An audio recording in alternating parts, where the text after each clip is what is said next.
Tua? Eu só deixar filmando. Ah, legal. Por favor. Tá filmando, Aí né? que liga, dá uma seguradinha só pra ligar. Pronto. Ligou. Tá. Está ligado, incrível, mas está. Ah, Agora soltar o breque de mão, para Zero baixo, emission. segura um pouquinho, soltou, Soltou. maravilha. A primeira, para lá e para baixo. Pronto, já está ligado. Agora se o senhor tirar o pé, é o Ele já... dirigibilidade. uau. O que pisar ele anda, então é bom, A gente sai vai. tranquilo. Pode fazer aquela volta É, lá? faz a voltinha lá embaixo. Tem lá embaixo. Mais devagar. É porque nós estamos 600, por isso que está pintando. Um pouquinho mais devagar, só para questão de cautela. Ainda bem. Ah, no que pisar ele vai. Você viu arrancar? Faz uma manobra aqui assim, ó. Por que ele tá apitando, não? É porque nós estamos 600. Ah, perfeito. Tá E claro. ele faz escândalo. Se não Aham. botar, ele sempre faz. Aham.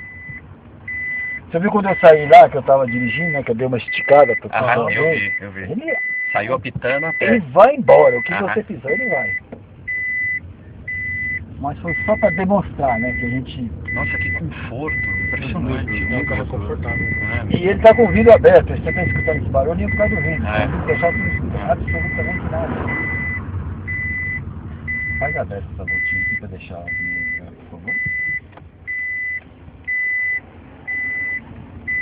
Um carro de 1.500, aí, de 1.500 quilos, tem essa... Esse torque na torque arrancada, na arrancada, né? no exato. deslanche, né? É verdade, você tem razão. É fantástico. Então, e o volante é muito macio. É muito, muito. É, põe lá atrás. Parabéns, Aqui, viu? aqui. Você foi contemplado, viu? É, Um e dos eu achei- primeiros brasileiros, viu? É, a dirigir um táxi foi o primeiro. É, legal, O táxi bacana. elétrico foi o primeiro É. mesmo, né? Talvez Tá Você já carro deve ter dado um monte de entrevista pra reportagem de... Todas as TVs, todas. Aham. Aqui, aperta, por favor. Tá famoso. Apertar. O black de